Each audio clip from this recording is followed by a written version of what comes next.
जो कि हम हैं चैनल नंबर 1।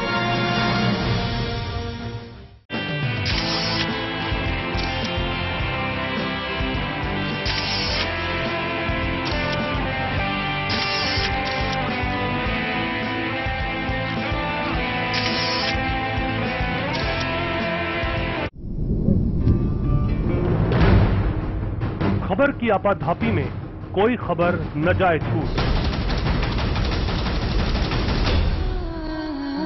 हम उठाते हैं खबरों और मुद्दों पर पड़ी धूल,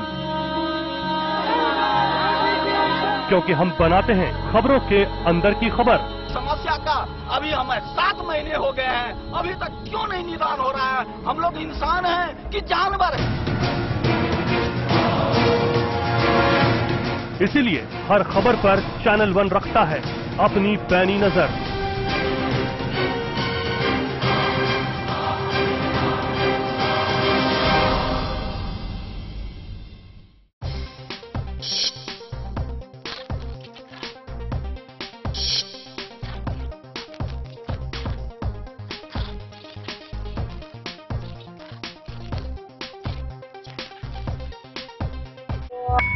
At the stroke of the midnight hour, when the world sleeps, India will awake to life and freedom. सच्चाई से सरोकार रखते हैं हम।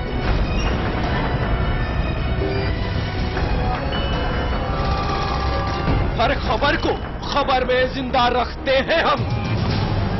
हर मुद्दे पर समय से लड़ते हैं हम।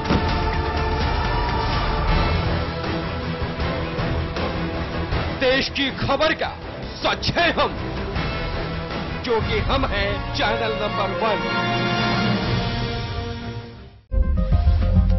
बालों की समस्या से क्यों हो परेशान? बच्चा खाए या जवान, सबका इलाज होगा एक समान। सिर दर्द और कब्ज होंगे 3 दिन में छूमंतर। न जादू न टोना, है केवल आयुर्वेदिक तंत्र। नाड़ी वैद्य हूं मैं, आयुर्वेद का कमाल देखना। ला इलाज हो कोई भी बीमारी, जड़ से होगा उसका इलाज देखना। कमजोरों के लिए बना दिया है ऐसा रसायन, खाकर उसको जीवन का आनंद देखना। देखिए कायाकल्प नाड़ी वैद्य सत्य प्रकाश आर्या के साथ रोजाना दोपहर 3 बजे सिर्फ चैनल 1 न्यूज पर। ऐसा घर आपने नहीं देखा होगा, संभाल के पोछा मारा अभी। आइए। ओ भाई साहब, ये देखिए हॉल, ये देखिए चिल्ड्रंस रूम, देखिए कितना बड़ा है। आपके बच्चे खेलते खेलते थक जाएंगे। हो गया, मजे ले लिए। आइए। और ये है बेडरूम, इसकी खिड़की से तारे दिखते हैं, तारे। आपको क्या लगा प्रॉपर्टी डीलर हुआ? अरे आपको अपना घर दिखा रहा था। Pearls infrastructure. हम जानते हैं कि घर अरमान, उम्मीदों और सपनों का बना होता है, तभी तो हम घर बनाते हैं, जिंदगियां बनाते हैं। अक्षय, बाथरूम कब धोगे?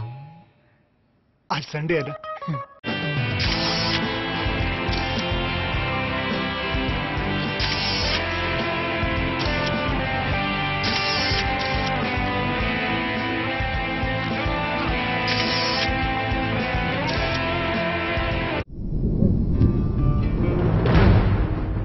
खबर की आपाधापी में कोई खबर न जाए छूट।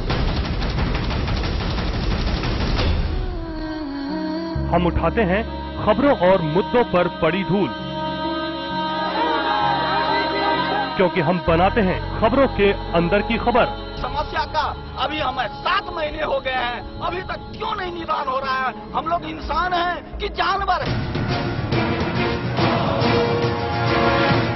इसीलिए हर खबर पर चैनल 1 रखता है अपनी पैनी नजर।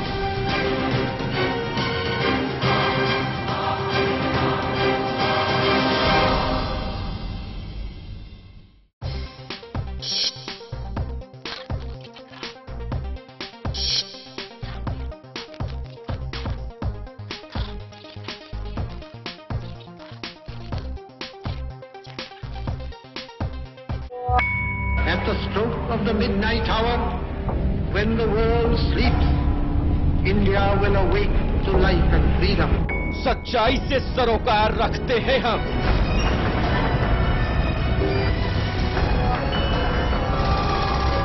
हर खबर को खबर में जिंदा रखते हैं हम। हर मुद्दे पर समय से लड़ते हैं हम।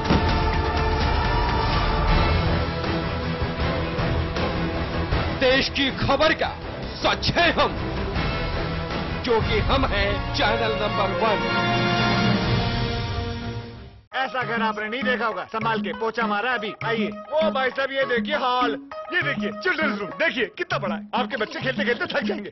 हो गया, मजे ले लिए। आइए। और यह है बेडरूम, इसकी खिड़की से तारे दिखते हैं, तारे। आपको क्या लगा प्रॉपर्टी डीलर हुआ? अरे आपको अपना घर दिखा रहा था। पर्ल्स इंफ्रास्ट्रक्चर, हम जानते हैं कि घर अरमान, उम्मीदों और सपनों का बना होता है, तभी तो हम घर बनाते हैं, जिंदगियां बनाते हैं। अक्षय बाथरूम कब धोगे? आज संडे है ना।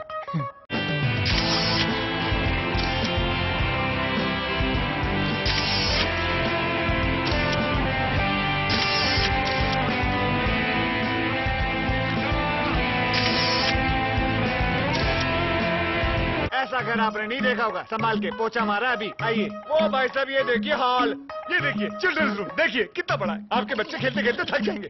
हो गया, मजे ले लिए। आइए। और यह है बेडरूम, इसकी खिड़की से तारे दिखते हैं, तारे। आपको क्या लगा प्रॉपर्टी डीलर हुआ? अरे आपको अपना घर दिखा रहा था। पर्ल्स इंफ्रास्ट्रक्चर, हम जानते हैं कि घर अरमान, उम्मीदों और सपनों का बना होता है, तभी तो हम घर बनाते हैं, जिंदगियां बनाते हैं। अक्षय बाथरूम कब धोगे? आज संडे है ना।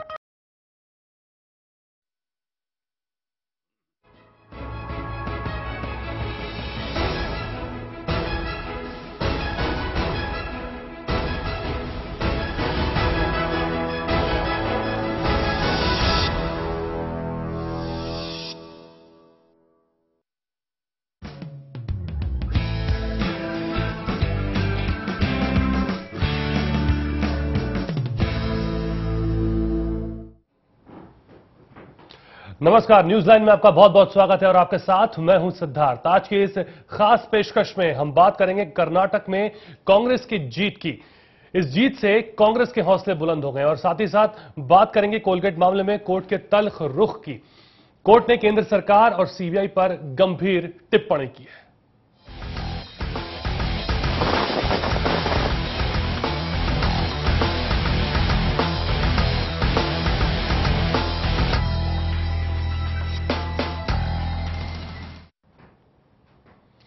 चलिए सबसे पहले बात करेंगे कर्नाटक में कांग्रेस की जीत की, लेकिन इससे पहले आपको बता दें कि इस मुद्दे पर बातचीत करने के लिए हमारे साथ कांग्रेस नेता रशीद मसूद जी जुड़े हैं। उनसे हम बात करेंगे कि क्या कुछ इस जीत के मायने वो लगा पाते हैं या उनकी नजर में ये जीत कितनी मायने रखती है।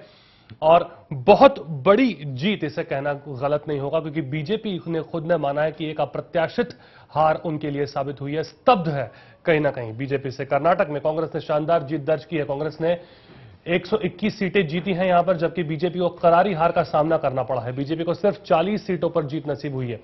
पिछले चुनाव में बीजेपी को 110 सीटों पर जीत मिली थी, लेकिन इस बार बीजेपी को मुंह की खानी पड़ी, जबकि जेडीएस ने भी 40 सीटों पर जीत दर्ज की है। पिछली बार के मुकाबले जेडीएस को 12 सीटों का फायदा हुआ है, जबकि बीजेपी से अलग हुए येदियुरप्पा की पार्टी केजेपी कमजोर हुई है। येदियुरप्पा को ज्यादा सफलता नहीं हासिल हो पाई, लेकिन येदियुरप्पा की वजह से बीजेपी को काफी नुकसान हुआ है। तो आंकड़े आपके सामने हैं कि आंकड़े किस तरह कांग्रेस का बखान करते नजर आते हैं।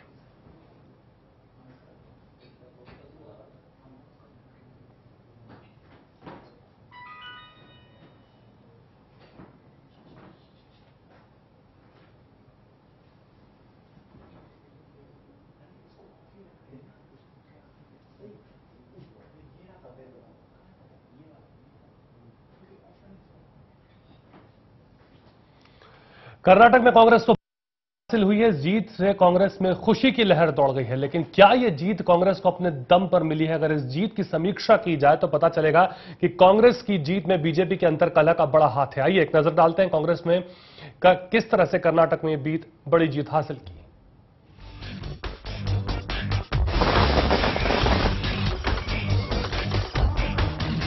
कर्नाटक में भारी जीत के बाद कांग्रेस में जश्न का माहौल है।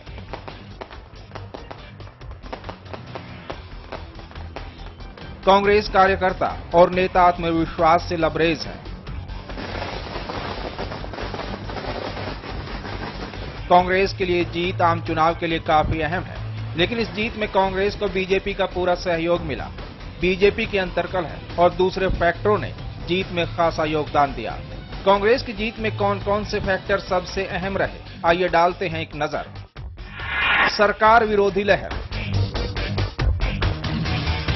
कर्नाटक में कांग्रेस की जीत में सरकार विरोधी लहर ने बड़ा काम किया। कर्नाटक में बीजेपी सरकार के कामकाज से लोग परेशान थे। जनता में सरकार की नेगेटिव छवि बन गई थी। इस छवि को तोड़ने में बीजेपी नाकाम रही, जिसका फायदा कांग्रेस को हुआ और कांग्रेस को पूर्ण बहुमत प्राप्त हुआ।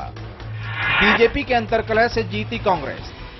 सत्ता में आने के बाद से ही बीजेपी में अंतर्कलह देखी जाने लगी थी, जिसकी वजह से बीजेपी ने कई बार मुख्यमंत्री तक को बदल दिया। पहले येदियुरप्पा को हटाकर सदानंद गौड़ा को मुख्यमंत्री बनाया गया। उसके बाद गौड़ा को हटाकर जगदीश शेट्टार को मुख्यमंत्री की कुर्सी सौंपी गई, जिसका फायदा कांग्रेस को मिला। बीजेपी की अंतर्कलह की वजह से वोटर कांग्रेस की तरफ मुड़ गए और कांग्रेस को भारी जीत हासिल हुई। येदियुरप्पा बने सबसे बड़ी वजह। कांग्रेस की जीत में बीएस येदियुरप्पा की सबसे बड़ी भूमिका रही। येदियुरप्पा ने बीजेपी से बगावत कर कांग्रेस के लिए कर्नाटक में सत्ता पाने की राह आसान कर दी। येदियुरप्पा की वजह से लिंगायत वोटों का बंटवारा हो गया। येदियुरप्पा ने बीजेपी के खाते से काफी वोट अपनी तरफ खींच लिया। हालांकि येदियुरप्पा ने ज्यादा सीटें नहीं जीती, लेकिन बीजेपी को हराने में कामयाब रहे, जिसका फायदा कांग्रेस को मिला।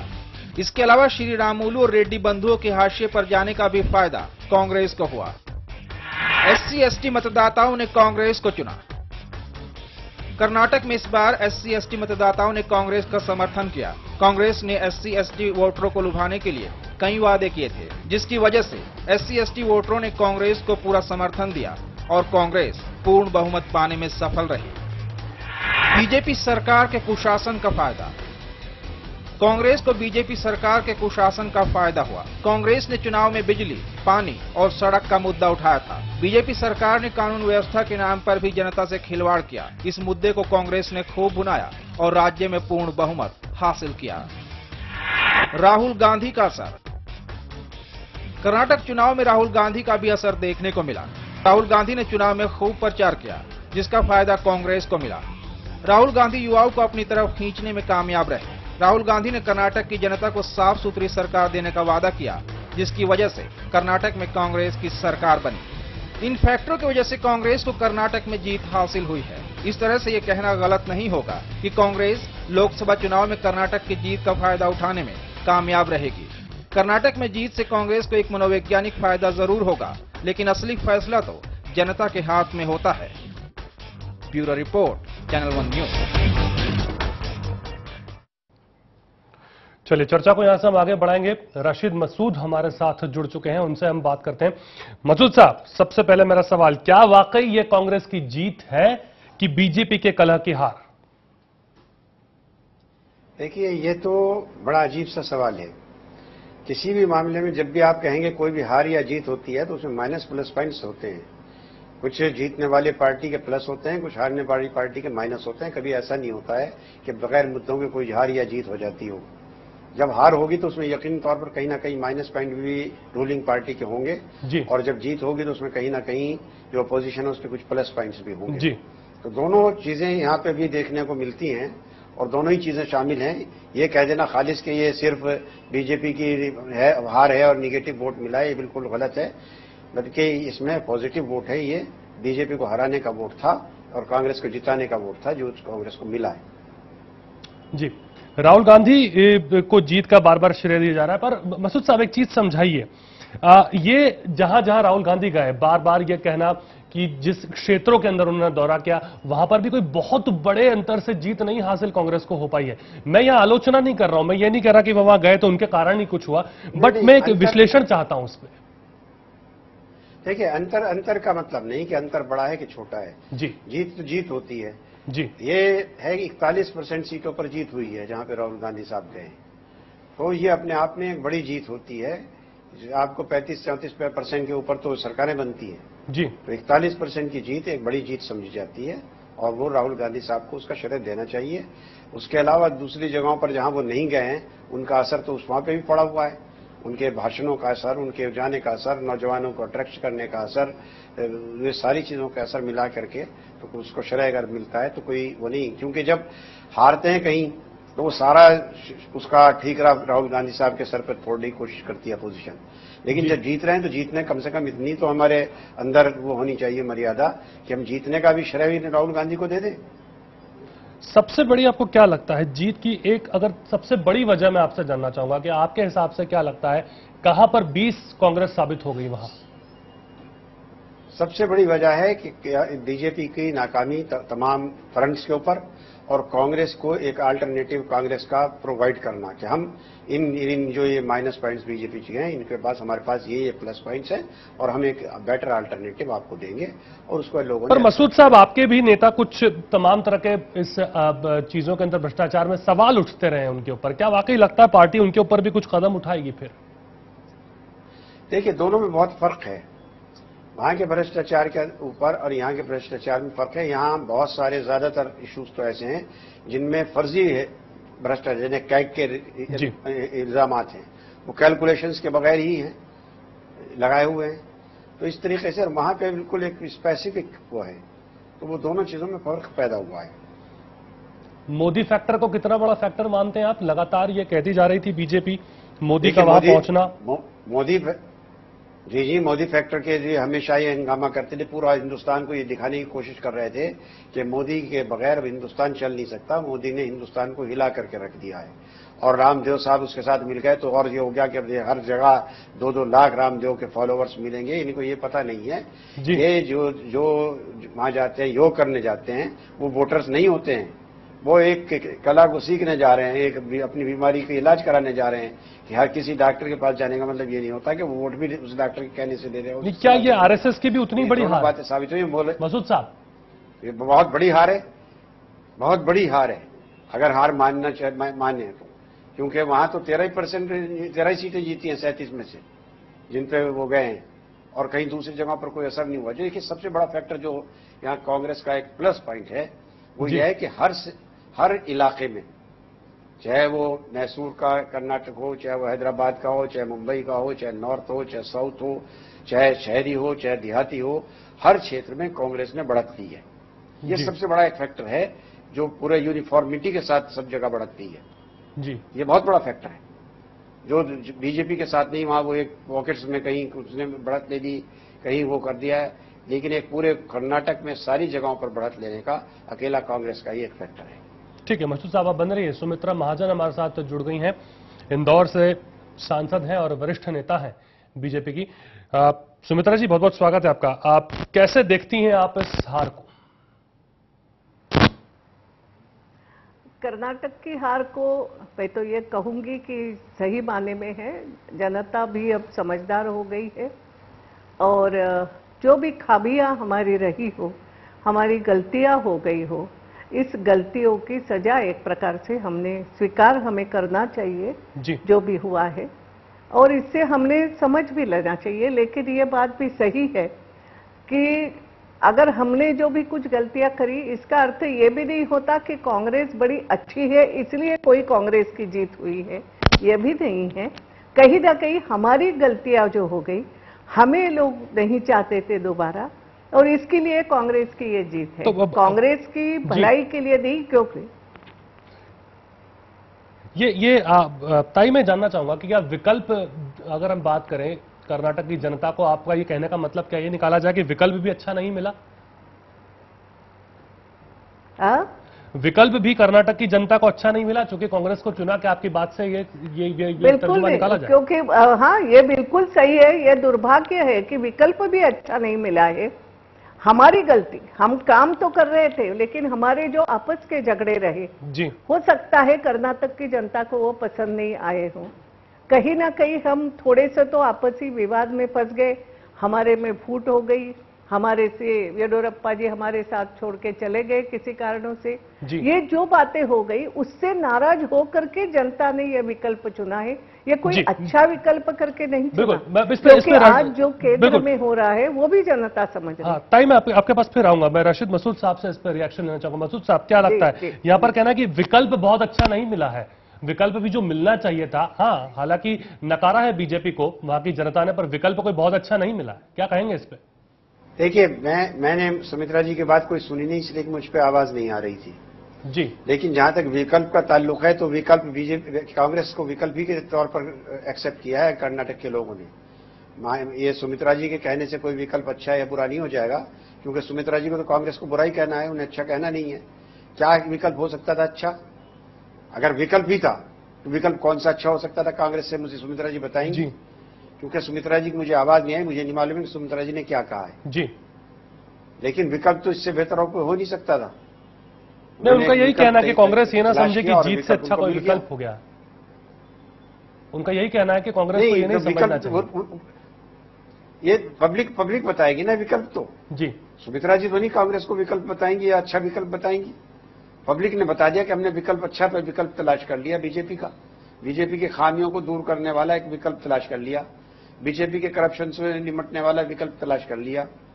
बीजेपी की जो वहां पे लॉ एंड ऑर्डर की सिचुएशन खराब थी उसको तलाश करने के लिए विकल्प कर लिया।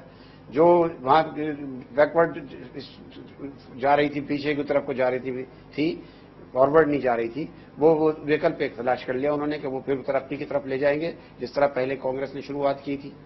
जी। सुमित्रा जी के पास में अब जाऊंगा। सुमित्रा जी को तलाश नहीं करना था, बीजेपी को नहीं तलाश करना था। ठीक है मधु साहब, आपके पास आ रहा हूं मैं। ताई, मेरा आपसे सवाल है कि लगातार हर चीज के अंदर अगर हम बात करें, नरेंद्र मोदी जी की बात होती है, राजनाथ सिंह की बात होती है, कार्यकर्ताओं का भी यहां पर को देखना बहुत जरूरी होगा, क्योंकि कार्यकर्ताओं को लेकर ही चलना बीजेपी के लिए आगे बड़ा अहम है। कितना असर उनके मनोबल पर आपको लगता है पड़ा है?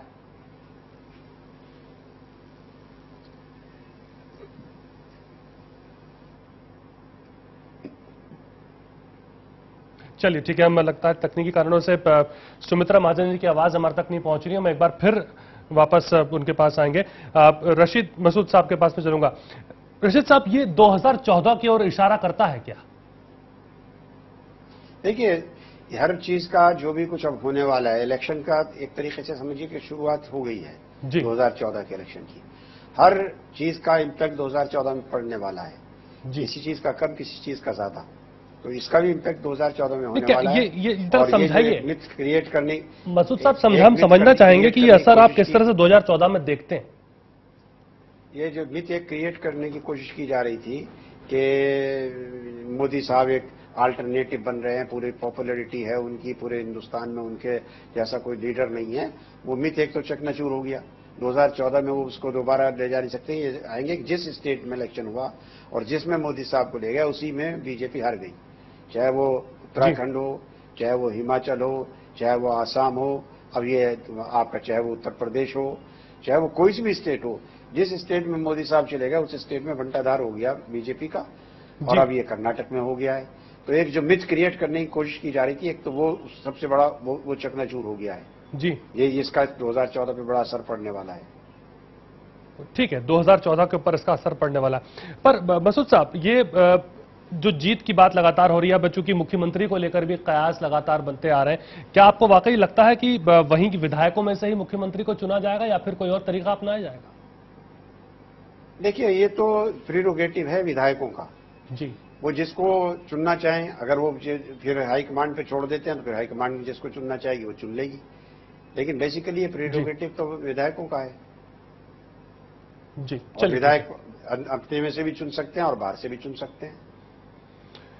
क्या इतनी उम्मीद थी मसूद साहब की 120 तक ये आंकड़ा, 120 121 तक ये आंकड़ा पहुंचेगा? क्योंकि जब लगातार बातें हो रही थी तो जीत को लेकर 130 की हमें जी हमें उम्मीद ज्यादा की थी, हमारी उम्मीद से कुछ थोड़ा सा कम आया है। उम्मीद ज्यादा थी। बीजेपी को क्या कुछ कहना चाहेंगे आप? बीजेपी को मतलब सबक लेना चाहिए कि जो ये प्रोपेगेंडे से खाली काम नहीं चलता कि आप मीडिया के जरिए और कॉन्फ्रेंसेस के जरिए और एक किसी आदमी को ऐसा मिथ के तौर पर एक प्रोजेक्ट करना शुरू कर दें कि हिंदुस्तान में उनका अल्टरनेटिव कुछ नहीं रहा, वो उनका महल जो है वो धड़ाम से नीचे जमीन पर आ गया है। मसूद साहब, मध्य प्रदेश, छत्तीसगढ़ में चुनाव आ रहे हैं, दिल्ली में भी चुनाव है, राजस्थान में भी फिर कुछ वक्त बाद चुनाव होंगे, इसका असर उस पर भी पड़ेगा? बिल्कुल पड़ेगा। क्या एक लहर के तौर पर देखते हैं आप इस चुनाव को? क्योंकि दक्षिण के अंदर से तो पत्ता साफ हो चुका है बीजेपी का। नहीं, लहर तो नहीं, मैं आप कह सकते हैं कि लहर तो नहीं कह सकते हैं, लेकिन ये कह सकते हैं कि कांग्रेस ने एक लोगों को ये कन्विंस किया है कि उनकी बेटर गवर्नेंस का उनका फॉर्मूला ज्यादा बेटर है बनिस्बत बीजेपी की। जी, सोशल मीडिया की लगातार बात की जाती है मसूद साहब। ये प्रश्न यही है कि सोशल मीडिया और सभी जगह कांग्रेस की लगातार बुराई भी देखते हैं, बड़े पैमानों पर ये कहा जाता है और ये भी कहा जाता है कि वहां पर नरेंद्र मोदी जो है काफी छाए रहते हैं। तो क्या ये हाईटेक का जो तमगा है ये क्या आम चुनाव में भी आपको हेल्प करेगा, बीजेपी के लिए भी?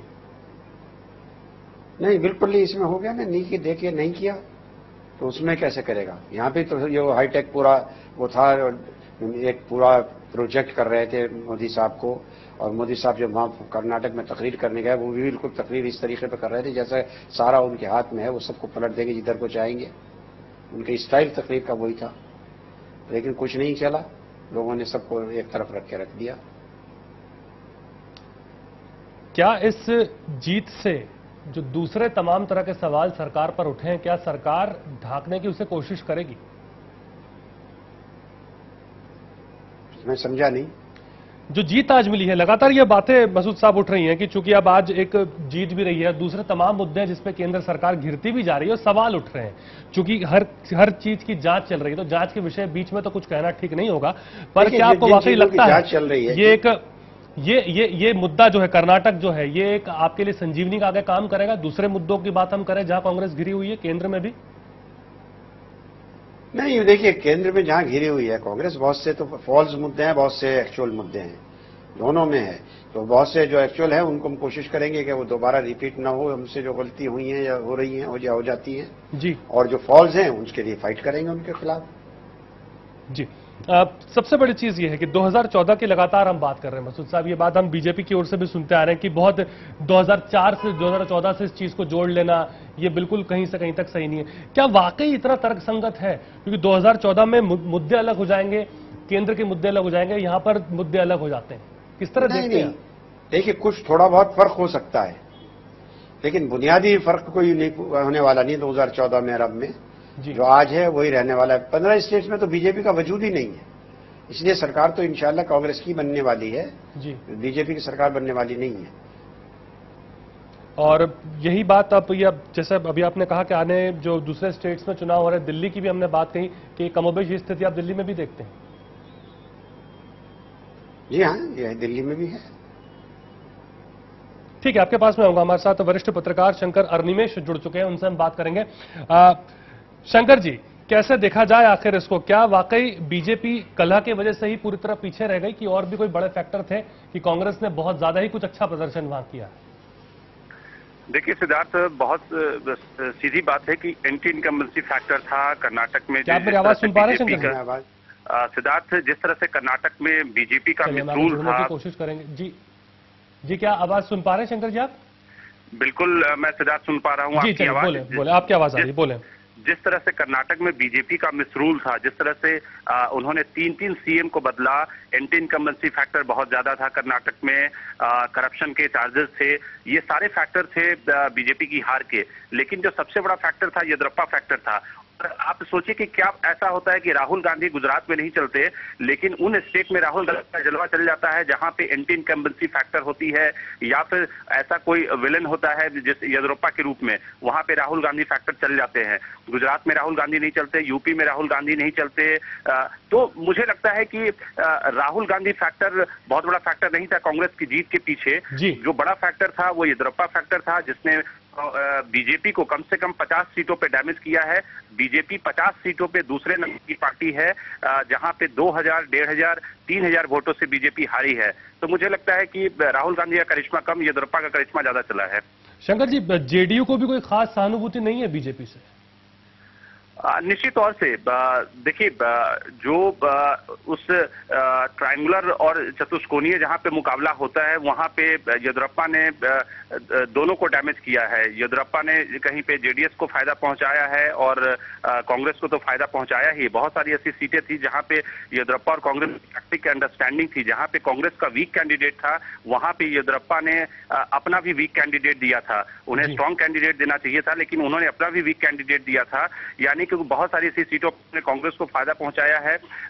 तो कुल मिलाकर कर्नाटक का जो नतीजा है वो एक तरह से एंटी इनकम्बेंसी, कम से कम बीजेपी के लिए सोचने वाली बात है कि क्या बीजेपी आने वाले इलेक्शन में, जिस तरह से कांग्रेस के नेता कहते हैं कि बीजेपी को कांग्रेस की जरूरत नहीं बल्कि बीजेपी को बीजेपी के नेता ही हरवाते हैं। उत्तराखंड में हमने देखा कि निशंक साहब ने खंडूरी साहब को हरवा दिया, सिटिंग सीएम को हरवा दिया। हिमाचल प्रदेश में इनके अपने नेता ने धूमल की सरकार गिरवा दी, यानी कि को हराया। और येदियुरप्पा का हम सामने देख रहे हैं कि किस तरह से आडवाणी जी और पूरी बीजेपी के सेंटर के जो नेता थे अनंत कुमार के प्रेम में इतने डूबे हुए थे कि येदियुरप्पा को लगातार डिरेल किया गया कर्नाटक में। येदियुरप्पा बार बार दिल्ली आते थे, कहते थे कि भाई मुझे शासन करने दीजिए, लेकिन येदियुरप्पा को डिरेल किया गया। तो मुझे लगता है कि बीजेपी के लिए सोचने की जरूरत है और कांग्रेस के लिए सोचने की ये जरूरत है कि किस तरह से, क्या बीजेपी के एंटी इनकम्बेंसी पे ही कांग्रेस रूल करेगी या फिर राहुल गांधी या उनकी जो पूरी टीम है जो कहते हैं कि उनका करिश्मा, वो भी अपनी तरफ से जमीन तैयार करेंगे। बिल्कुल, कैसे सियासी जमीन आगे तैयार होती है ये भी देखना दिलचस्प होगा और इन चुनावों का असर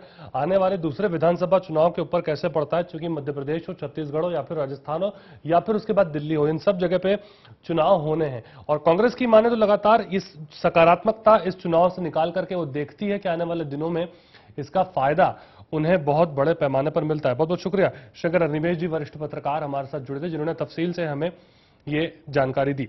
राशिद मसूद साहब के पास एक बार फिर मैं रुख करता हूं। राशिद मसूद साहब, ये बात लगातार बड़ी अजीब है कि 1989 से ये बात चली आ रही है कि कर्नाटक का जो चुनाव जीतता है वो केंद्र का हार जाता है, और ये बात बीजेपी के तमाम नेता भी कह रहे हैं। इससे कितना इत्तेफाक रखते हैं? तो फिर बीजेपी को तो पहले ही सरेंडर कर देना चाहिए था कि हारने के बाद जीतने की तरफ जाती। ये तो अब हार के खिसियानी बिल्ली खंबा नोचे वाली बात है जी। 2014 में कांग्रेस की सरकार आने वाली है जी, इसमें कोई दो राय नहीं है।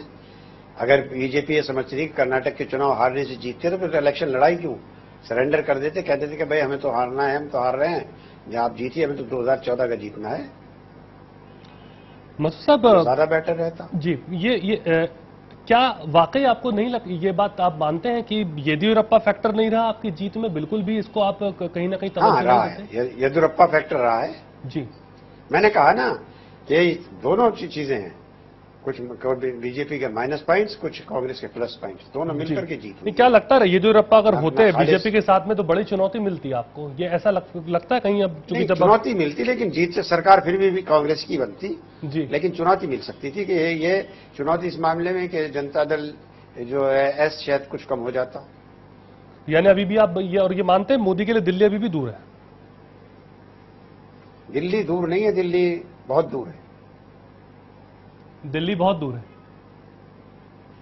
चलिए, बात हम करते रहेंगे राशिद मसूद साहब के साथ। पर बहुत बड़ी चीज यहां पर जो निकल करके आई है इस बार चुनाव के अंदर, वो ये देखने को मिली कि किस तरह एक बार अगर गुटबाजी हो जाए या फिर येदियुरप्पा फैक्टर बीजेपी के परिप्रेक्ष्य में एक बहुत बड़ा झटका साबित हुआ कि किस तरह से बीजेपी के साथ जब उनके संबंध बिगड़े और उन्होंने अपनी खुद की पार्टी बनाई, लगभग ये अनुमान लगाया जा रहा है कि 45 से 50 सीट, तो ये एक बहुत बड़ा अंतर था। ये बड़ा अंतर अब जाकर के शायद कहीं ना कहीं बीजेपी को इस विषय में समझ में आ रहा होगा, या आप जब वो आत्ममंथन करेंगे तो इस विषय पर बात करेंगे। सुमित्रा महाजन भी जैसे हमारे साथ जुड़ी हुई थी, उन्होंने भी ये बात कही कि एक बड़ी चीज ये रही कि येदियुरप्पा का जाना किस तरह से देखते हैं, इस पर भी लगातार हम बात करेंगे। वक्त हो गया छोटे से ब्रेक का, लेकिन ब्रेक के बाद हमारे साथ हमारे खास मेहमान जुड़े हुए हैं।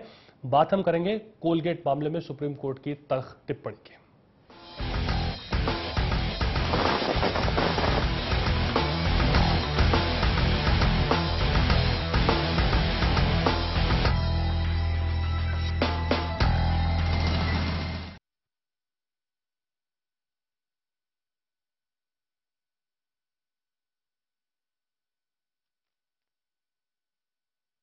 आपने नहीं देखा होगा, संभाल के पोछा मारा अभी। आइए। ओ भाई साहब ये देखिए हॉल, ये देखिए चिल्ड्रंस रूम, देखिए कितना बड़ा है, आपके बच्चे खेलते खेलते थक जाएंगे। हो गया, मजे ले लिए। आइए। और ये है बेडरूम, इसकी खिड़की से तारे दिखते हैं, तारे। आपको क्या लगा प्रॉपर्टी डीलर हुआ? अरे आपको अपना घर दिखा रहा था। पर्ल्स इंफ्रास्ट्रक्चर, हम जानते हैं कि घर अरमान, उम्मीदों और सपनों का बना होता है, तभी तो हम घर बनाते हैं, जिंदगियां बनाते हैं। अक्षय बाथरूम कब धोगे? आज संडे है ना। At the stroke of the midnight hour, when the world sleeps, India will awake to life and freedom. सच्चाई से सरोकार रखते हैं हम।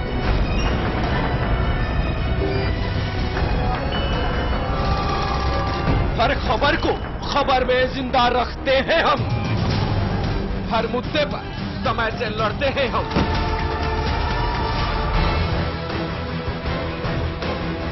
देश की खबर का सच है हम, क्योंकि हम हैं channel number 1।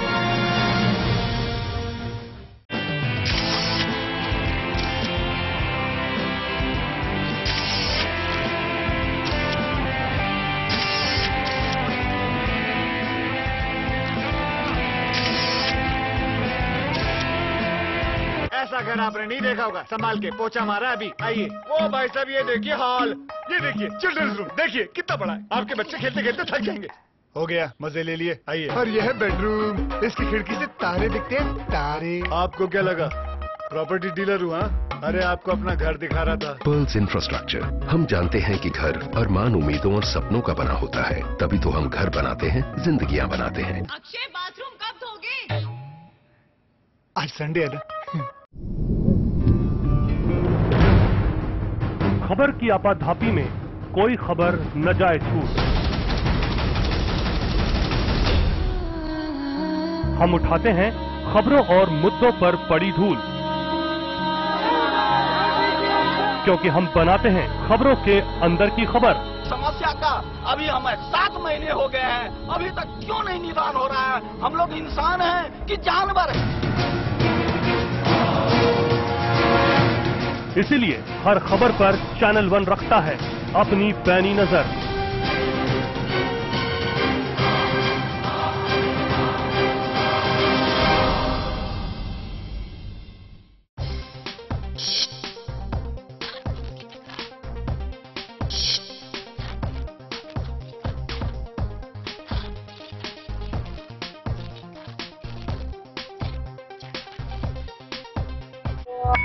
At the stroke of the midnight hour, when the world sleeps, India will awake to life and freedom. सच्चाई से सरोकार रखते हैं हम।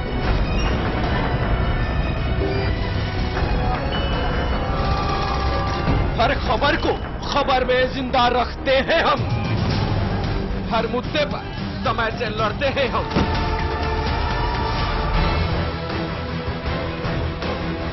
देश की खबर का सच है हम, क्योंकि हम हैं चैनल नंबर 1।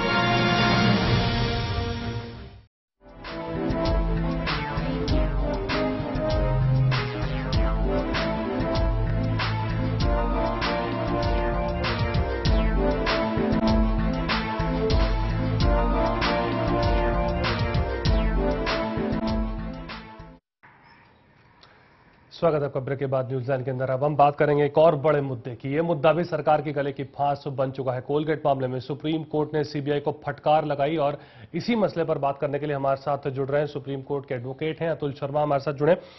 शर्मा जी बहुत बहुत स्वागत है आपका। सबसे पहली चीज, ये तोते की संज्ञा यहां पर दी गई है सीबीआई को। अब बड़ा सवाल यह है कि क्या यह तोता पिंजरे से निकलता दिखता है? सवाल थोड़ा सा और डीप जाता है जी। सवाल सिर्फ ये है आज की तारीख में, it's three fold. Supreme court की सीबीआई से क्या एक्सपेक्टेशन है, सीबीआई के कामकाज में एग्जीक्यूटिव और लॉ ऑफिसर्स का क्या हाथ है। Supreme court ask very simple question, please file an affidavit in respect of your investigation of Colgate. One day law officer appears, he says I am not aware about anything.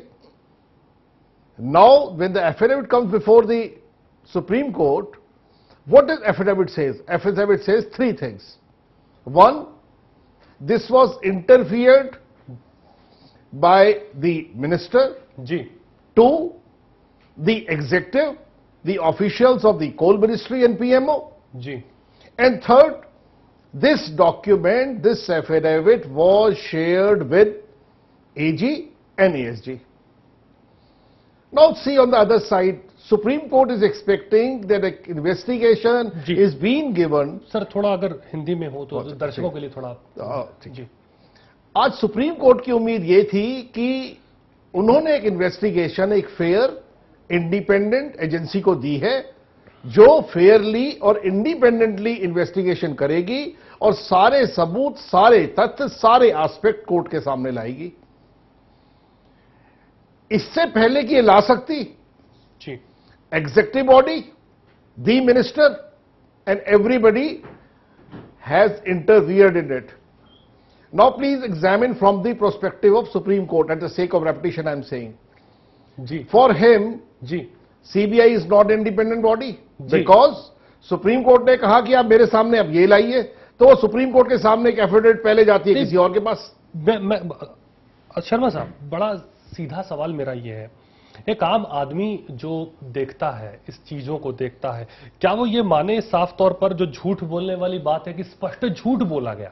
अगर सीधे समझे इसको हम, तो क्या ये मान लिया झूठ ही था? मैं आपकी बात से बिल्कुल एग्री करता हूं। आज जो सुप्रीम कोर्ट के सामने हुआ वो ये प्रूव कर रहा है, वो सिद्ध कर रहा है कि सुप्रीम कोर्ट के सामने सच नहीं बोला गया, जानबूझ को सच को छुपाया गया। तो इसका मतलब सिर्फ एक है, अगर वो सच नहीं था तो झूठ है।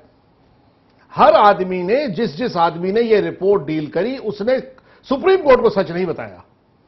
जी, चलिए, बात करने के लिए हमारे साथ सुमित्रा महाजन जी जुड़ चुकी हैं, सांसद इंदौर से, उनसे हम बात करते हैं। ताई, आप कैसे देखती हैं इस पूरे मुद्दे को आगे जाकर के? पहले तो मुझे आज समझ में कौन सा मुद्दे पे चर्चा हो रही है। ये हम इसी मुद्दे पर, जो सीबीआई को आज फटकार लगाई गई है, जो सरकार के ऊपर लगातार सवाल उठाए, सरकार को फटकार लगाई है सुप्रीम कोर्ट ने। हाँ, सरकार को जो फटकार लगाई है सुप्रीम कोर्ट में, जी, मेरा वही कहना है कि जिस तरीके से इस यूपीए 2 सरकार का व्यवहार है और सुप्रीम कोर्ट तक को ये कुछ नहीं मानती है, उनके साथ जिस प्रकार के झूठ पे झूठ बोला जा रहा है, एडिशनल सॉलिसिटर जनरल जिस तरीके से झूठ एक सामने बात रखते हैं, सीबीआई ने एक प्रकार से पहले झूठा एफिडेविट दिया। ये जो कुछ हो रहा है सरकार के दबाव के कारण हो रहा है, मेरे समझ में नहीं आता। एक तो घोटाला करना और घोटाला करने के बाद उस घोटाले को दबाने के लिए फिर एक और घोटाला जैसा करना। सीबीआई, हम तो कई दिनों से बोल रहे हैं कि सीबीआई को स्वतंत्र रूप से काम करने नहीं देती है सरकार, वो बात अभी उजागर हो रही है। पर ताई ये बात भी तो है ना कि कोर्ट ने जब ये सब बातें कही, ताई ये बात भी तो है, आप कह रही हैं कि अब तो कम से कम अब शर्म नहीं, ये आप कह रही हैं कि सीबीआई को, आप कह रही हैं सीबीआई को स्वतंत्रता से काम करने दिया जाए, पर यही बात जब आपसे पूछी जाती है तो इस पर बीजेपी कहां मानती? बीजेपी तो स्वायत्तता देने को तैयार नहीं है सीबीआई को। ये तो कोई भी सत्तासीन सरकार नहीं चाहेगी कि उनके खिलाफ कोई बॉडी खड़ी हो। देखो, जहां तक जब जांच होती है, कैसे नहीं कर रही है बीजेपी, बिल्कुल बोल रही है कि उनको स्वतंत्र रूप से काम करना चाहिए। जब स्वायत्तता मिल जानी चाहिए किसी बात की, तो सरकार ने दबाव। बात यह है कि जांच की रिपोर्ट अगर सरकार खुद देखे, जिनके खिलाफ जांच हो रही है वो खुद देख करके उसमें बदलाव करे, तो कैसे चलेगा? कहीं तो एक मर्यादा का पालन तो होना चाहिए, वो मर्यादा का पालन ही नहीं हो रहा है। जिसके खिलाफ जांच है वो ही देखेगा और जांच में जो भी चीजें रखी हुई है उसको बदलने की बात करेगा। इसके बाद भी सुप्रीम कोर्ट के सामने झूठा एफिडेविट देगा जी। तो ये तो थोड़ी सी तो शर्म करने की बात है कि भाई थोड़ा तो समझदारी से काम करो, और अगर नहीं कर सकते हैं तो छोड़ो ना, सरकार छोड़ो। ऐसी सरकार किस काम की? क्या भला करेगी ये जनता का, जो अपने आप में अपने से खुद को जो सत्य से छुपा देते हैं जी, वह खुद पर विश्वास नहीं उनका, अपने सीबीआई डायरेक्टर पर विश्वास नहीं, आप लोगों ने उसको ये दिया है वो भी विश्वास नहीं है। जिस तरीके से ये सरकार काम कर रही है और हर इसमें हस्तक्षेप करना, सुप्रीम कोर्ट को एक बात अलग बताना, तो ये जो काम करने का तरीका है, पहले तो ये सब काम करने का तरीका ही गलत है। ठीक है, शर्मा जी, हमारा कहना है। और ऐसे लोगों के समूह को सरकार चलाने का अधिकार ही नहीं होना चाहिए। टाइम आपके पास फिर आऊंगा। शर्मा जी, ये टेक्निकली अगर इस मैटर को हम समझे, क्या ये आपराधिक मामला बनता है? हम कानून मंत्री की लगातार बात कर रहे हैं, क्योंकि उनके ऊपर सवाल पड़ रहे हैं, झूठ बोलने की बात है। अटॉर्नी जनरल ने भी ये बात कही है कि वो खुद 3 मीटिंग में शामिल थे।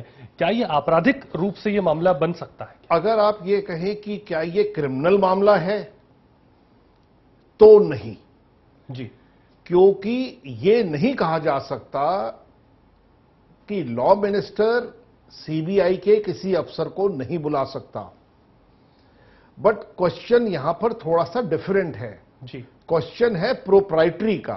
क्वेश्चन है कि सुप्रीम कोर्ट की सीबीआई से अपेक्षा ये थी कि इंडिपेंडेंट प्रॉब हो, इन्वेस्टिगेशन हो।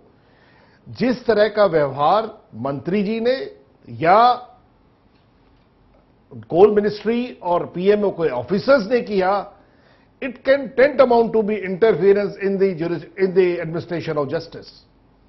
जी, ये बात डिपेंड करती है कि सुप्रीम कोर्ट इस चीज को कैसे लेना चाहती है। ये बात तो तय है, इस बात में कोई दो राय नहीं है। जो आज सुप्रीम कोर्ट ने, ऑनरेबल सुप्रीम कोर्ट ने कहा कि तोता, तो they want to communicate specifically कि जो सीबीआई का व्यवहार है वो ठीक नहीं है, वो गलत है, और उसने जो भी एक्शन आज तक किया in this particular case was not correct. चलिए ठीक है, अभी सुन लेते हैं कि आखिर क्या कहना है इस पूरे मुद्दे के ऊपर, याचिकाकर्ता क्या कहना है और प्रशांत भूषण क्या कह रहे हैं, सुन लीजिए।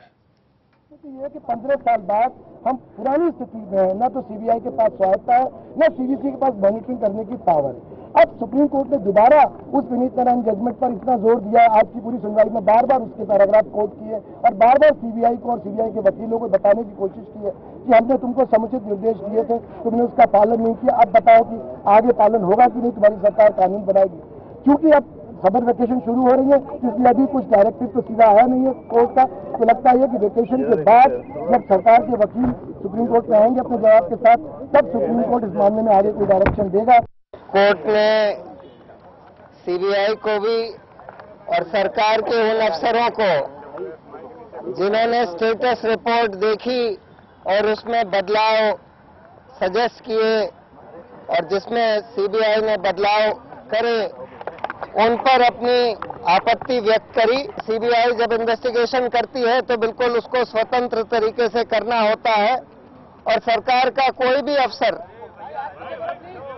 अफसर खासकर ऐसा अफसर जो उसी मंत्रालय में हो, कोयला मंत्रालय में या प्रधानमंत्री के दफ्तर में जिसकी जांच हो रही है, वो उस इन्वेस्टिगेशन रिपोर्ट को या सीबीआई के इन्वेस्टिगेशन को देख भी नहीं सकता और उसमें फेरबदल करने का तो सवाल ही नहीं उठता। सुमित्रा जी, मेरा सवाल आपसे अब यहां पर है, कुछ साल पहले विनीत नारायण केस के अंदर भी यही बात हुई थी, बड़ी बड़ी बातें हुई थी, सुप्रीम कोर्ट के निर्देश कई बार आ चुके हैं इस तरह से बड़े बड़े मसलों के ऊपर, जब यह कहा गया है कि सरकार बहुत पुख्ता तरीके से काम करे, बहुत ज्यादा माइन्यूटली ऑब्जर्व करे और बहुत संजीदा भी रहे। क्या आपको लगता है कि यह सिर्फ एक कहने भर की अब बात हो गई है?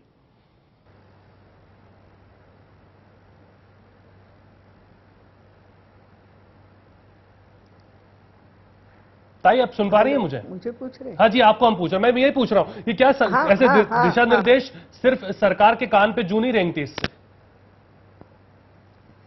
वही हमारा कहना है कि जो सुप्रीम कोर्ट के दिशा निर्देश का पालन नहीं करते हैं, तो ऐसे में इस सरकार को किसको मानेगी सरकार, ये मेरे समझ में नहीं आता है। जब सुप्रीम कोर्ट के शुद्ध रूप से दिशा निर्देश थे कि सीबीआई को स्वतंत्र रूप से काम करना है, सीबीआई ने जांच की रिपोर्ट किसी के साथ भी शेयर नहीं करना है, ये बताया गया था। और उसके बावजूद मेरा तो कहना यह है कि शेयर तो कर ली, फेरबदल भी कर लिए, वही अधिकारी, वही मंत्री जो जिनके खिलाफ जांच है, उसी के मंत्री भी देख रहे, उसी के अधिकारी भी देख रहे उस रिपोर्ट को, उसमें चेंजेस भी कर रहे। मगर इसके बाद भी इनकी हिम्मत देखो कि फिर सुप्रीम कोर्ट के सामने झूठ भी बयानबाजी हो गई कि नहीं किसी के साथ शेयर नहीं हुआ रिपोर्ट। ये भी तो इस पूरी रिपोर्ट को खोलने में सीबीआई का भी बड़ा रोल है। अब सीबीआई को हमेशा कटघरे में खड़ा कर दिया जाए तो क्या आपको वाकई ये भी नहीं कि सीबीआई प्रधानमंत्री को भी बचा रही है? बात वही हमारा कहना है, सीबीआई को अगर अपने अंतर्गत गुलामी बना के रखो तो सीबीआई क्या करेगी? सीबीआई को यह निर्देश दिया जाता है कि आओ हमारे यहाँ, मंत्री जी के ऑफिस में आओ। ठीक है, मंत्री जी के ऑफिस में जब बोलते हैं कि कभी आओ, कुछ कागज देखना है, कुछ कागज बताना हो, वो बात एक अलग होती है।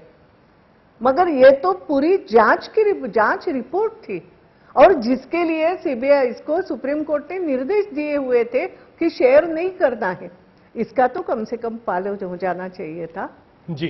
तो इसके लिए ये जो, इसलिए हमारा कहना है कि ये यूपीए सरकार जो है आज जो बनी, वो किसी को भी नहीं मान रही है, ना तुम सुप्रीम कोर्ट को मान रहे हैं, ना तुम अपने ही कुछ नियम है कि कोई भी जांच होती है वो जांच रिपोर्ट इस तरीके से बदली नहीं जाती है। जिसके लिए जांच हो रही है उसी के सामने कभी जांच रिपोर्ट खुली नहीं की जाती है, उसको दिखाई नहीं जाती, फिर मतलब क्या रहता है? शर्मा साहब, जो वर्डिक्ट आज जो बात आज ये जो सरकार का व्यवहार है ये बिल्कुल अनुचित व्यवहार है। ताई आपके पास मैं फिर आऊंगा। शर्मा जी, ये जो बात आज कही है सुप्रीम कोर्ट ने, आपको क्या लगता है कितनी मुश्किलें अब खड़ी हो जाएंगी कानून मंत्री के लिए?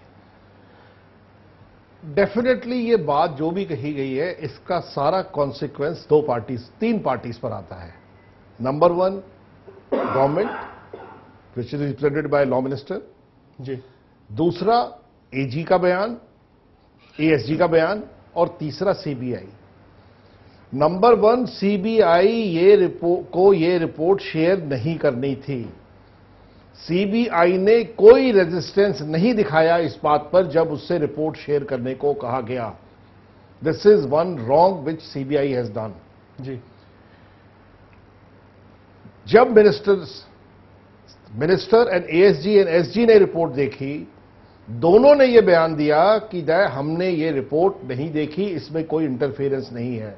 जी, आज सुप्रीम कोर्ट का जो ये स्टेटमेंट, जो ऑब्जर्वेशन था, ऐसा लगता है कि सुप्रीम कोर्ट इस मामले को बहुत सीरियसली लेना चाहती है, क्योंकि ये पहली बार नहीं है कि सीबीआई ने सुप्रीम कोर्ट के सामने सिर्फ सच नहीं बोला।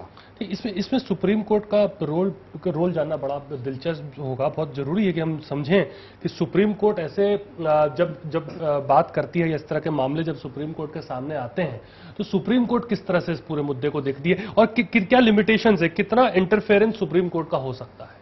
नंबर वन, सुप्रीम कोर्ट की कोई लिमिटेशन नहीं है। पहले हमें आज की तारीख में बात समझ ले कि supreme court they are the law makers. जी, कोई जो आदमी गलत काम करके सुप्रीम कोर्ट में जा रहा है, चाहे वो सरकारी एजेंसी हो जी, चाहे वो प्राइवेट आदमी हो, दोनों का ट्रीटमेंट एक है। आज सीबीआई ने जो भी बयान दिया, जो स्टेटमेंट दिया, वो गलत था। सीबीआई के वकील ने जो बयान दिया वो गलत था। तो सुप्रीम कोर्ट सिर्फ इस बात को इतने तौर पर देखना चाहती है कि एक पार्टी जो उसकी कोर्ट में थी उसने गलत बयान दिया और उस पार्टी को वो सारे कॉन्सिक्वेंस समझने और भुगतने पड़ेंगे जो एक सुप्रीम कोर्ट में गलत बयान देने के होते हैं। यहां पर क्या सिर्फ जवाबदेही तय कर सकती है सुप्रीम कोर्ट, हम अगर बात करें कि, या फिर कोई बहुत ऐसा कोई डिसीजन सुना सकती है जो एक मील का पत्थर भी शायद साबित हो जाए जब बड़े मंत्री फंसते हैं इस तरह के मामलों में? तो मैं आपकी बात से ये एग्री करता हूं, जब सुप्रीम कोर्ट को जरूरत हुई, सुप्रीम कोर्ट ने गाइडलाइंस ले करी, सुप्रीम कोर्ट ने डायरेक्शंस दी हर केसेस में।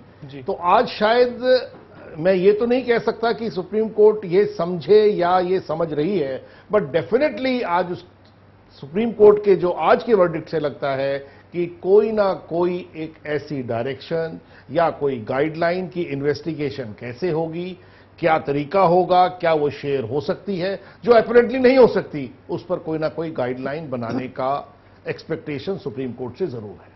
ठीक, चलिए अब सुमित्रा जी, ये आज इतनी जो संज्ञा दी गई है, सीबीआई को तोता कह दिया कि पिंजरे में बंद तोता है, मालिक की बात को रटा रटा के बोलता है, शायद बहुत ऐसा सुना नहीं है कि सुप्रीम कोर्ट इतने तल्ख लहजे में बात करे। बतौर विपक्ष, क्या अभी सिर्फ इस्तीफे मांगने तक ही बात सीमित है बीजेपी के लिए, कि सिर्फ इस्तीफे ही मांगे जाए, कि इससे ज्यादा ये बड़ी लड़ाई होगी? नहीं, ये तो लड़ाई और ज्यादा हो जाएगी, लेकिन आज मेरा इतना ही कहना है कि सुप्रीम कोर्ट आगे क्या निर्णय लेती है वो पहले हमें देखना पड़ेगा। बात मैं तो केवल एक सामान्य व्यक्ति के नाते ये भी कहूंगी कि सुप्रीम कोर्ट के सामने अगर एक सामान्य व्यक्ति कोई गलत बयानी करता है, गलत एफिडेविट पेश करता है, तो उसके लिए क्या सजा हो, और क्या ये सामान्य व्यक्ति और अब ये जो असामान्य लोग हो गए, एडिशनल सॉलिसिटर जनरल हो, सीबीआई हो, तो इनके लिए भी क्या दोनों के लिए एक तो कानून समान होना चाहिए, लेकिन असामान्य व्यक्ति अगर इस प्रकार का असामान्य गुनाह करता है तो वो तो और गुनाह डबल हो जाता है, बढ़ जाता है सही माने में जिम्मेदार व्यक्ति। और इसलिए अब सुप्रीम कोर्ट क्या करती है यही हमें वॉच करना है, देखना है। कि किस तरीके से कितने स्ट्रांगली उसका लिया जाता है। ये एक अपने आप में बहुत बड़ी बात हमेशा के लिए आगे के लिए हो जाएगी, ऐसा मुझे लगता है। तो हमें इसके लिए देखना पड़ेगा जी।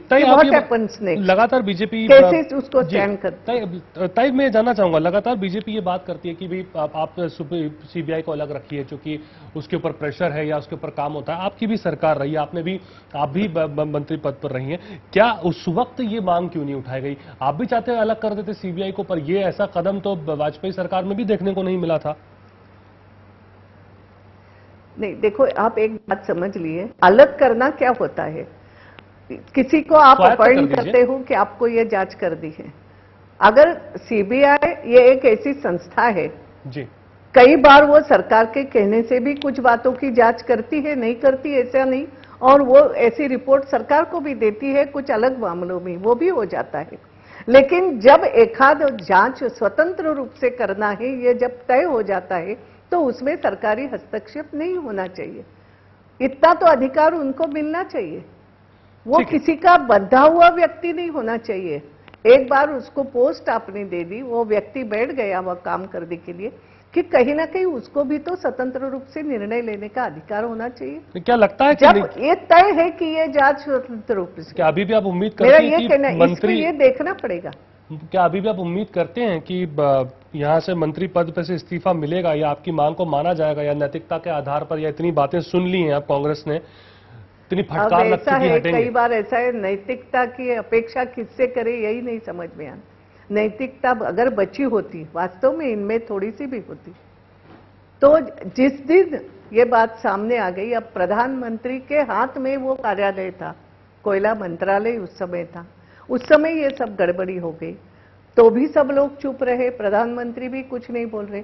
अब जांच में बात सामने आ रही है, गड़बड़ी की बात आती है तो कानून मंत्री हस्तक्षेप कर रहा है, ये भी बात सामने आ जाती है।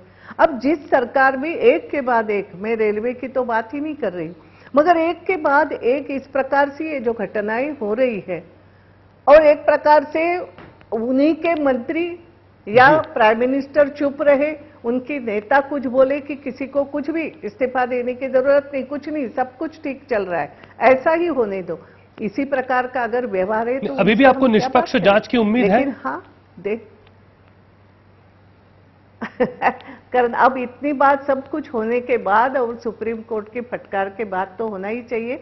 और मेरा कहना है निष्पक्ष जांच का इतना मामला सामने आ गया है तो पहले तो इन्होंने पद तो छोड़ना ही चाहिए था, पद से अलग हट ही जाना चाहिए, तो अपने आप जांच निष्पक्ष हो जाएगी। शर्मा जी, ये बात है कि इसके अंदर हेराफेरी की गई, पैराग्राफ 9 के अंदर चेंजेस हुए, ये चेंजेस हुए। अब जब जो रिपोर्ट पहुंची है सुप्रीम कोर्ट या जिसके ऊपर उनकी नजर होगी, एक अगर हम एक हाइपोथेटिकल सिचुएशन को देखें अभी, या एक पूर्वानुमान लगाया जाए, क्या वाकई आपको लगता है ये भी सुप्रीम कोर्ट के जहन में होगा कि ये जो चेंजेस किए गए हैं इसको देख करके कोई निर्णय अब सुनाया जाए? क्योंकि अब जो रिपोर्ट उनके पास आई उसमें कहीं ना कहीं चेंजेस तो है ही। ये बात बिल्कुल ठीक है कि सुप्रीम कोर्ट चेंजेस जो किए गए उनको भी कंसीडर करेगी, जो पुरानी रिपोर्ट में और नई रिपोर्ट में फर्क है उसको भी कंसीडर करेगी, और वो उन्होंने आज बड़ी क्लियरली कह भी दिया है जी। आज जो भी सुप्रीम कोर्ट में जो सुप्रीम कोर्ट का ऑब्जर्वेशन जो आया, सुप्रीम कोर्ट ने बड़ी क्लियर कट ये बात कही कि नंबर 1 इसमें इंटरफियरेंस हुआ है, क्या हुआ है, so they have taken cognizance of these facts also जी। फॉर रीचिंग किसी भी एक निर्णय पे पहुंचने के लिए सुप्रीम कोर्ट पुराना एफिडेविट या पुराने चेंजेस या चेंजेस को कंसीडर जरूर करेगी।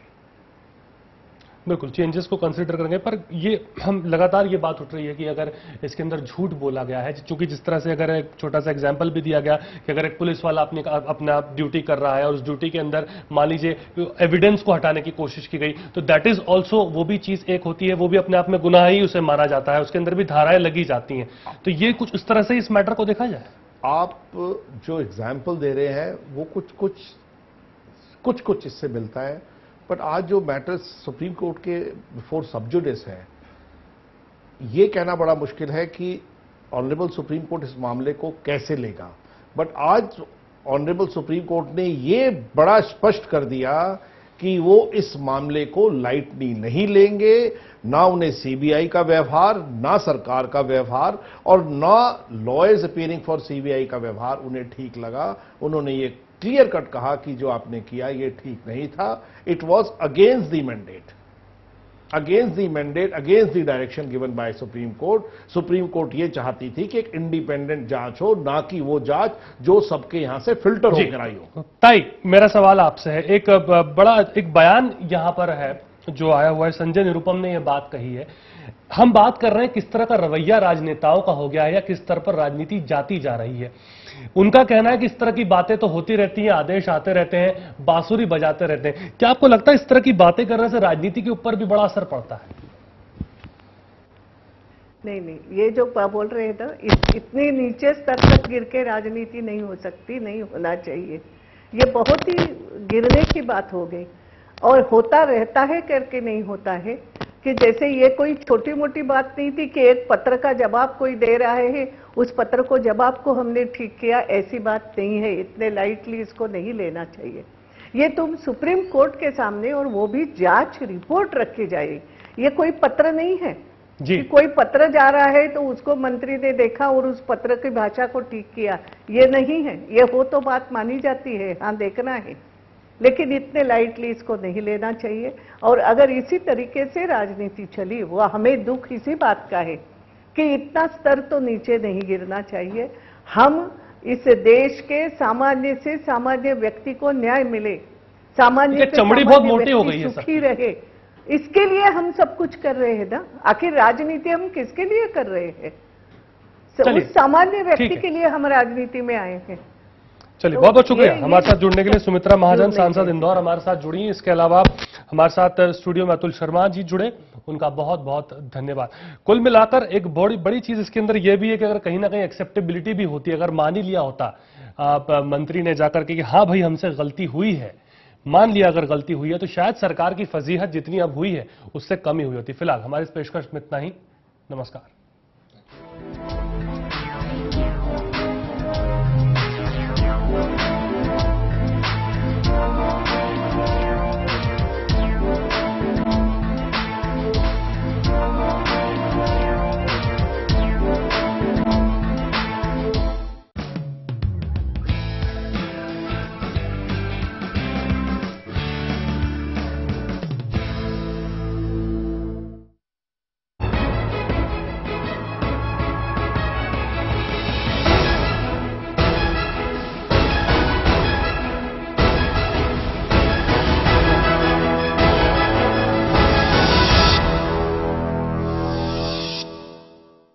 आपने नहीं देखा होगा, संभाल के पोछा मारा अभी, आइए।